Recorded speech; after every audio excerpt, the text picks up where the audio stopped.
Good morning. This is Marshall Davis. Today, I'm going to go back to the series that I'm doing on biblical stories of awakening. And today, I'm going to talk about one of my favorite characters in the Bible, which is the patriarch Jacob. Now, there are two stories of awakening in the biblical account of Jacob's life, and they're both important. So I'm going to take each one in a separate episode. The first occurred when he was a young man known as Jacob, and the second was a bit later in his life, and it described an event which changed his name to Israel. Now, the fact that there are two spiritual accounts of awakening during Jacob's lifetime tells us something important. It tells us that spiritual awakening is not necessarily just a one-time event. In fact, it normally isn't. It is a process that may unfold during a period of years. That's what happened in Jacob's life. There was an initial opening, a waking up to the awareness of spiritual reality. And then later in his life, over 14 years later, there is a fuller awakening that was so transformative that he took on a new name. Now, if you've listened to my other episodes, you know that a similar thing happened in my life, and I've shared that previously, that there were three different experiences over a period of 40 years, each one 20 years apart. And it took that long for non-dual awakening to emerge. And that doesn't even count my initial evangelical conversion, which also was a spiritual experience, but that was more of a faith commitment and a dualistic relationship with a theistic God rather than a mystical non-dual experience. The Apostle Paul says that he had several experiences that he called visions and revelations of the Lord. He first had some sort of conversion experience, which took the form of a vision of Jesus that he had on the Damascus Road. That's typically called his conversion. Then later he had a mystical union with Christ, where he says he was caught up to the third heaven. He says, whether in the body or out of the body, I don't know, God knows. And he says that he was caught up to paradise and he heard inexpressible things that describes perfectly non-dual awareness that cannot be described. This more full awakening prompted him to write in his letter to the Galatians, it's no longer I who live, but Christ who lives in me. Those who are on a spiritual quest have likely had mystical experiences. Spiritual awakening is not a one-off, as they say these days, although I don't really understand that expression very much. Spiritual awakening is a process that is unfolding. Even the most dramatic non-dual awakening continues to grow in depth over the years as this shift in perspective is integrated into everyday human life. Let's get back to Jacob now. I like Jacob because he was not the type of guy you would expect this to happen to. And it points to the fact that this happens to all types of people. And it's simply a matter of grace. Jacob was not a particularly religious guy or even a spiritually reminded guy. In fact, he was a scoundrel from the time of his birth. Even before his birth, he was a trickster, and that's what his name means. Just like there are trickster gods in a lot of different mythologies, Jacob was a trickster type of person. In the story of his birth, it says that he was fighting for the position of firstborn, even while in his mother's womb, that he came out of the womb holding on to his twin brother's heel, trying to pull his brother back so that he could be born first and receive all the blessings of the firstborn. So that's why he's called Jacob, which means supplanter or deceiver, or best, I think it means trickster. And he lived up to his name.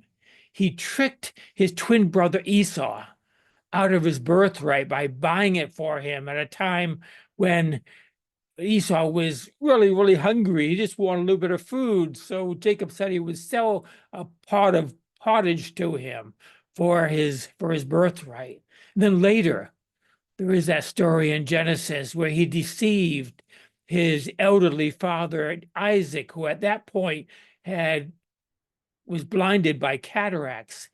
He pretended to be his brother Esau and thereby stole the patriarchal blessing that was very important in those days. So Esau, who was the firstborn, was tricked out of his inheritance by Jacob. And that understandably made Esau furious. And the story says that Esau was so angry that he planned to kill Jacob. So on the advice of his mother, Jacob fled for his life. He ran to his uncle Laban north in the land of Mesopotamia. And it was on that first night of this trip that Jacob had a dramatic spiritual experience, what we would call today a mystical or non-dual experience. But this was in the form of a dream. Jacob was alone for the first time of his life in the middle of nowhere in the wilderness. He was afraid and he was lonely, and he lay down on the ground. He pulled up a rock for a pillow and he fell asleep. And he had a dream that is commonly known as Jacob's ladder. He saw a ladder set up between heaven and earth, a stairway to heaven, as Led Zeppelin said.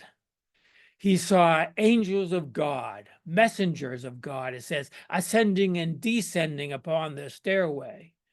And he heard the voice of God repeated to Jacob the same promise that God had made to his grandfather Abraham about land and descendants and blessing.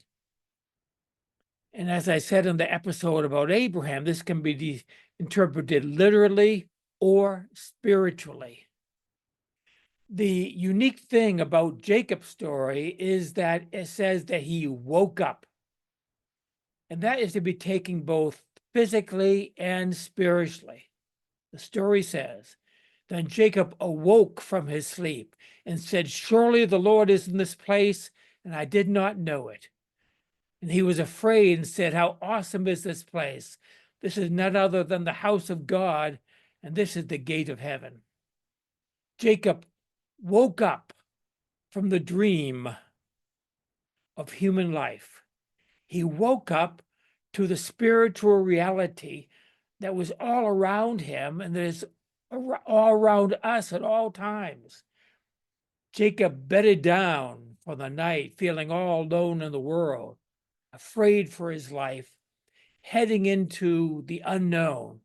But in this vision dream, he woke up to the reality that God was present. It was always present with him. And that God was present even in that barren place. And he called this place awesome. He said, how awesome is this place? It was awe-inspiring, he was saying. His eyes were open to the awesome spiritual reality that is always present.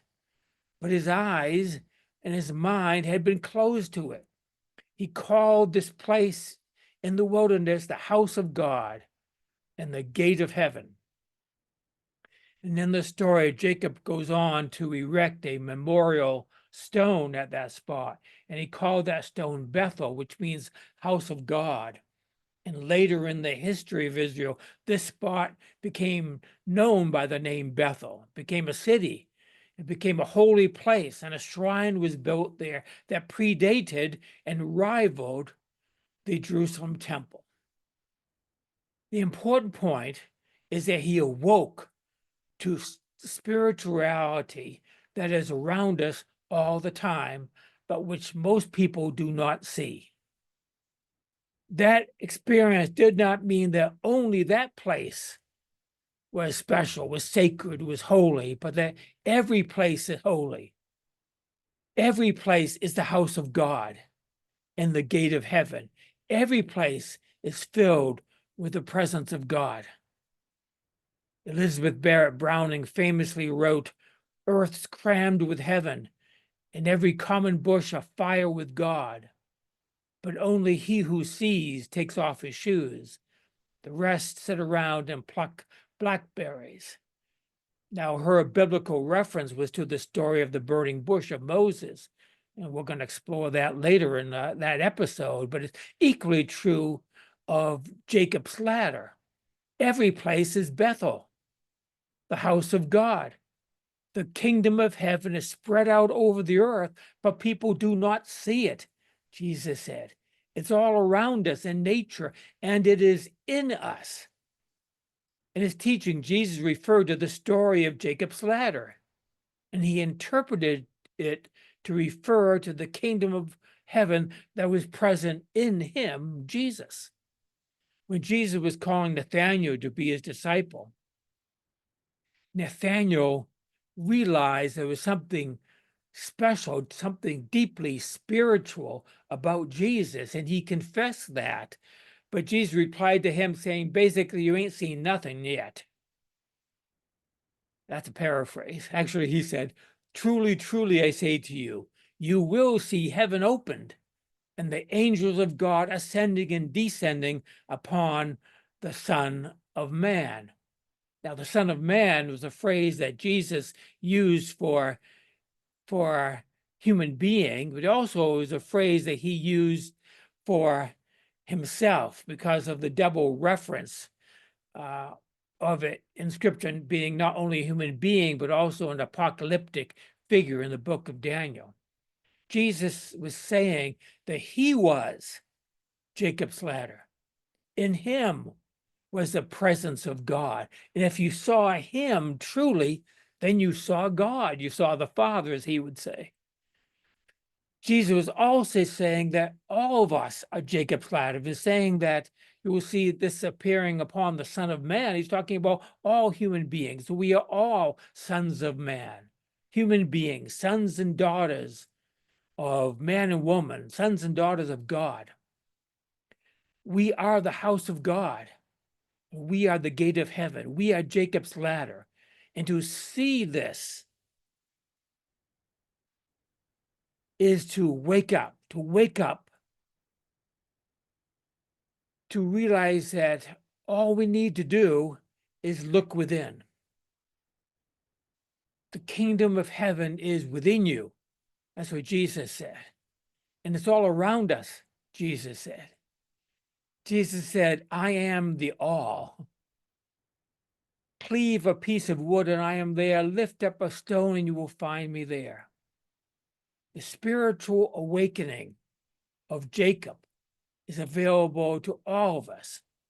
It is our spiritual birthright as children of God. And that is it for today.